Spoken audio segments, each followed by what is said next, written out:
눈이 깜깜해. 오늘도 기분은 시무룩해. 너의 마음 안에 있는 내 모습은 내 맘 같지 않아. 어느쯤 내 놓쳐버린 걸까. 좋아하는 만큼 별은 떠오르고 여전히 나는 어떨 줄 모르고 안개 속에 갇힌 그 말투 속에 담긴 도무지 알 수 없는 네가 생각나는 밤. 떨려오는 별빛 반짝이는데 넌 어디를 보고 있는지 금방이라도 사라질 것 같은데 기다렸던 시간이 지나고 이제 권해줄게. 아냐 아직은 너를 내 방에 몰래 몰래 간직하고 싶은 너를 알아. 밤에 공부해야지, 밤에. 자, 지금 오늘 수업 시간은 가보개혁과 을미개혁입니다. 교과서 24쪽부터 25쪽까지입니다. 자, 오늘 수업에서는 동학농민운동부터 이어지는 이제 1894년부터 1895년까지의 어떤 국내와 국외의 상황을 잘 파악해야 되는데, 굉장히 복잡하고 짧은 시간 내에 굉장히 중요한 사건들이 많이 일어납니다. 그런 사건들이 다 연결고리가 다 있으니까 하나하나 잘 짚어가면서 그 인과관계를 잘 파악하면 될 것이고, 조선을 둘러싼 이제 우리나라 주위의 어떤 다른 나라들 간의 조선을 차지하기 위한 어떤 치열한 다툼이 진행되는데, 또 조선은 이 상황을 벗어나기 위해서 자신 스스로 노력을 하기도 합니다. 이런 상황, 이런 노력과 이런 다툼이 진행되는 상황을 여러분이 잘 파악하면 되겠습니다. 일단 첫 번째는 가보개혁인데, 자, 1894년이 가보년입니다. 가보년. 자, 우리 지난 시간에 이제 동학농민운동 배울 때 그 일본군이 경복궁을 점령하고 우리나라의 개혁을 강요했다까지 배웠는데, 자, 이 개혁이 강요되면서 이제 우리나라에 설치되는 게 개혁기구가 군국기무처라는 기구가 설치되고요. 김홍집이라는 사람이 이끕니다. 이 군국기무처를. 자, 그래서 1차 가보개혁이 이제 실시가 되는데, 이때는 이제 경복궁을 점령해놓고 일본군이 청나라 군대를 공격했다고 했죠.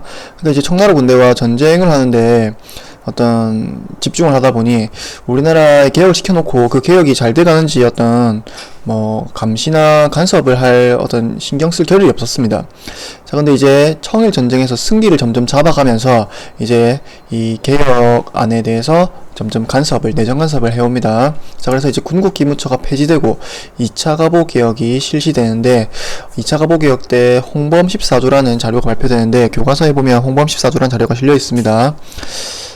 자, 그래서 1차 가보개혁, 2차 가보개혁 여러분은 구분 지어서 공부할 필요 없습니다. 그냥 뭉뚱그려서 1차 가보개혁, 2차 가보개혁을 보통 하나로 그냥 가보개혁이라 부르는데, 일단 간략한 내용들, 주요 내용들 살펴보면, 이제 과거제도, 고려 광종 때 처음으로 이제 도입돼서 우리나라에 한 약 1000년 가까이 어떤 관리가 되기 위한 어떤 가장 핵심적인 역할을 해왔던 과거제도가 이제 폐지가 됩니다. 자, 그 다음에 이제 이 신분제도, 우리 청동기 시대 때부터 배웠죠. 계급이 발생했다, 권력이 발생했다. 자, 이제 법적으로는 이제 신분제도라는 게 폐지가 됩니다. 자, 그 다음에 이제 고문제도, 어떤 사람의 신체에 어떤 폭력을 가해서 어떤 사실을 자백받아내는 이런 고문제도 역시 폐지가 되고요. 그 다음에 과부의 재가 허용. 과부는 이제 한 여자가 남편이 죽은 여자를 과부라고 하죠. 이 과부도 이제 재혼이 가능해집니다. 우리 유교 사회에서는 한번 이제 여자가 시집을 가면 어떤 절개를 지켜야 된다라고 해서 과부의 재가 같은 게 유교 사회에서는 허용이 안 됐었는데, 이제 이런 것들 근대 사회로 점점 발전하는 과정이라 볼 수 있고, 연좌제, 우리 조선시대 반역을 저지르면 그 집안을 전체를 다 죽이거나 노비로 삼았죠. 연좌제라는 거는 자기가 죄를 지었는데 이 가족들까지 그 죄를 묻는 겁니다. 근데 이제 지금만 해도 연좌제 같은 건 이제 없습니다. 자, 그래서 이제 조선시대에서 이제 점점 현대사회에 가까워지는 모습들이라 볼 수 있습니다. 이 가보개혁은.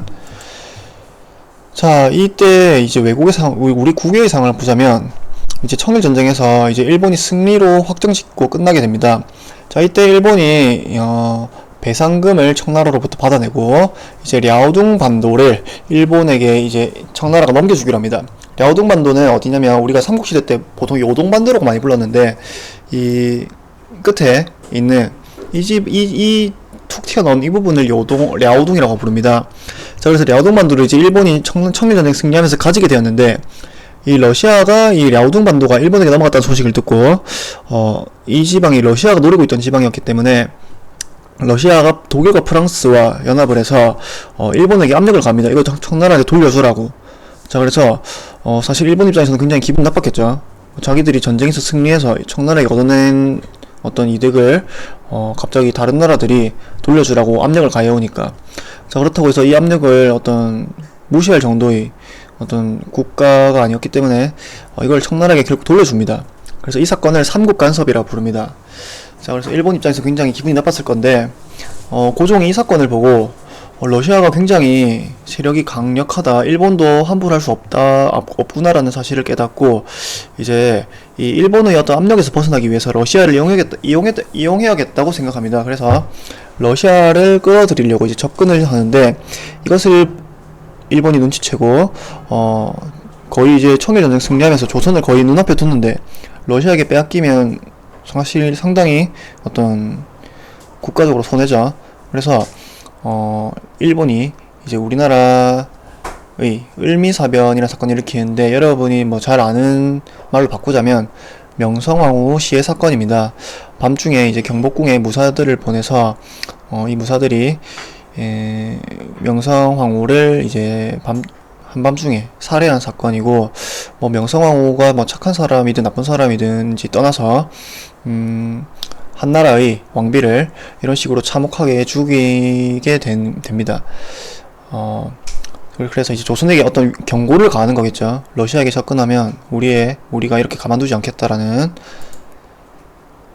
자, 그래서 을미사변 이후에 이제 이 일본의 간섭에 의해서 다시 을미개혁이라는 개혁이 진행됩니다. 을미는 1895년을 가리킵니다. 1895년. 자, 을미개혁에서 가장 중요한 내용은 단발령이라는 내용입니다. 머리카락을 자르라는 내용이죠. 우리 유교 사회에서는 이제 신체의 모든 어떤 신체의 부분들은 부모로부터 받은 거기 때문에 함부로 훼손해서는 안 된다라는 관념이 굉장히 강했습니다. 그래서 우리가 머리카락도 마찬가지로 결혼하기 전까지는 머리를 이제 뒤에 댕기머리로 따서 다니고, 결혼하고 나면 남자는 이제 상투를 틀고 여자는 이제 뒤에 비녀를 꽂아서 머리카락을 굉장히 소중하게 여겼는데, 이걸 이제 서양식 머리 스타일로 바꾸자라고 해서 단발령을 시행하게 되고, 또 이제 전통적인 음력을 폐지하고 양력, 달력을 사용하자라는 개혁이 을미개혁입니다. 자, 그래서 이 사진은 이제 고종인데 실제 머리를 이제 자른 모습을 볼 수 있죠. 자, 그래서 이 단발령이라는 게 특히 굉장히 어떤 조선 사람들한테 굉장히 반발이 심합니다. 특히 이제 을미사변이라는 이 국모가 살해당하는 그런 참혹한 일이 벌어지고 나서 이제 국가에서 이제 일본의 어떤 간섭이나 이런 영향력이 가해서 이런 단발령이라는 또 받아들일 수 없는 개혁을 하다 보니까 반일 감정이 굉장히 고조되었고, 특히 양반들은 이제 의병을 모아서 일본을 몰아내기 위해서 가만히 있을 수 없다, 병사를 직접 모아서 의병을 일으키는 사건까지 일어납니다. 자, 그리고 고종도 이 상황에서 어떤 일본의 위협이 굉장히 심했겠죠. 저렇게 왕비를 죽일 정도면 사실 본인도 뭐 조금만 일본에게 밉보인다면 본인의 안전도 보장받을 수 없겠죠. 그래서 일본의 영향력에서 벗어나기 위해서 러시아 공사관으로 한밤중에 이제 몰래 처소를 거주하는 곳을 옮기게 됩니다. 어떤 러시아의 보호를 받게 되는 거죠. 이 사건을 아관 파천이라고 부릅니다. 아관은 당시 안을 러시아를 가리킵니다. 그리고 관은 공사관을 가리키고요. 자, 그래서 우리나라로서는 굉장히 좀 지금 보면 굉장히 굴욕적이라고 볼 수 있지만, 그만큼 일본의 어떤 위협이 심했다는 어떤 한 장면을 볼 수 있겠습니다. 여러분 중에 잘 헷갈리는 사람들이 러시아로 옮겼다라고 생각하는 사람들이 굉장히 많습니다. 러시아로 옮긴 게 아니라 이민 간 거 아닙니다. 러시아 공사관으로 이제 옮겨서 어떤 러시아의 보호를 받게 되는 거죠. 일본의 위협에서 벗어나서. 자, 그래서 이제 사건 일지를 한번 정리해보자면, 이제 1894년 1월에 이제 고부농민봉기 발발했었고, 4월에 황토현 전투, 5월에 이제 청나라 군대, 일본 군대가 우리나라에 파병되었고, 전주 화약이 체결되는 1차 농민봉기의 끝입니다.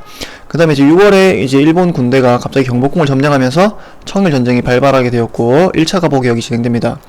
이에 이제 2차 농민봉기가 일어나죠. 11월에 그래서 우금치 전투 일어나서 2차 봉기가 이제 종료되게 되고요. 어떤 청일전쟁에서 거의 승기를 잡고 2차 가보개혁이 1894년 12월에 일어나게 됩니다. 자, 그 다음에 1895년에 이제 4월쯤 가면 이제 청일전쟁이 종료되고 랴오둥반도를 일본이 획득하게 되는데, 이것을 삼국 간섭을 통해서 러시아가 이거를 러시아, 프랑스, 독일이 청나라에 다시 돌려주라고 해서 돌려주게 되는 거죠. 그래서 이 사건을 통해서 러시아의 어떤 힘을 확인한 고종이 러시아에게 접근을 하게 되고, 일본은 이에 이제 조선에게 위협을 가하는 사건이 을미사변입니다. 명성황후를 살해하게 되었고, 이 뒤로 을미개혁이 진행됩니다. 어떤 단발령 같은 조선 사람들이 굉장히 받아들이기 힘든 개혁이 진행되었고, 결국에는 1896년 2월에 러시아 공사관으로 고종이 거처를 옮기게 됩니다. 그래서 사실 여러분 뭐 매월 몇 월 며칠에 뭐 몇 월에 일어났다 이런 거 알 필요가 없지만, 사실 시간 순서는 이 사건으로 인해서 저 사건이 일어나게 되고, 저 사건으로 인해서 그 다음 사건이 일어나게 되는 이런 인과관계를 잘 파악하는 순서를 잘 기억해 두기 바랍니다. 자, 그래서 이 가보개혁과 을미개혁,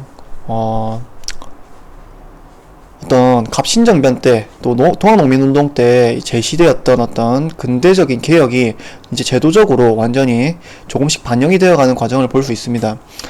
갑신정변 때는 이제 양반 지식인들이 위로부터 이 개혁을 시도했었고, 또 동학농민운동은 대부분의 농민들 아래로부터의 개혁이 제시되었었는데, 이런 것들이 이제 가보개혁에 반영이 되어서 제도적으로 완성이 되었고, 하지만 이제 일본의 영향력 밑에서 실시되어서 안 그래도 이제 개혁의 내용들을 살펴보면 좀 백성들이 불만을 살 수 있는데, 그런 일본의 영향력 하에 실시되었기 때문에 굉장히 반감이 컸다는 게 어떤 한계점으로 지적될 수 있습니다. 여기까지입니다.